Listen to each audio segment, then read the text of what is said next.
twongeye kubasuhuza inshuti za Smart TV nk'uko mu biganiro byacu bigendanye n'uburezi bigendanye n'ubuzima bwa muntu twababwiye ko tuzajya tubagezaho ibiganiro binyuranye imitekerereze y'umwana imikurire ye ariko by'umwihariko uyu munsi tugiye kubagezaho umwana w'imyaka 3 uzi kuririmba indirimbo yubahiriza igihugu. Byashoborwa na buri wese, umwanya ni uwanyu.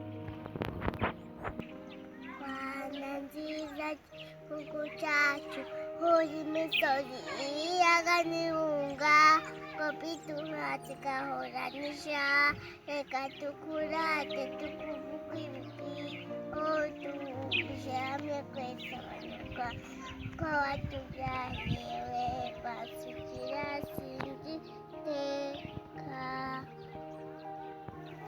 horana Imana muri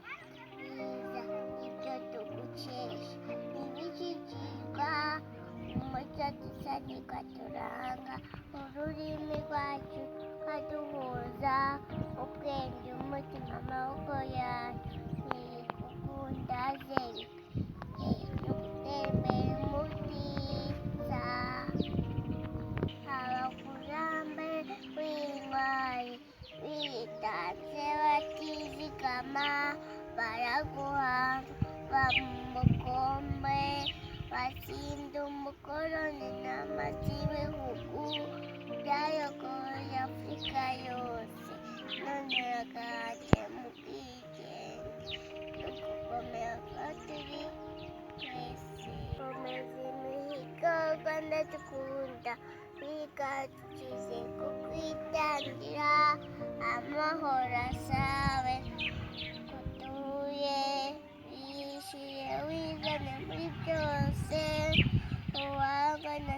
n'ishaka gutera imbere, uwamubaho n'amahanga yose, majambo yawe kuhira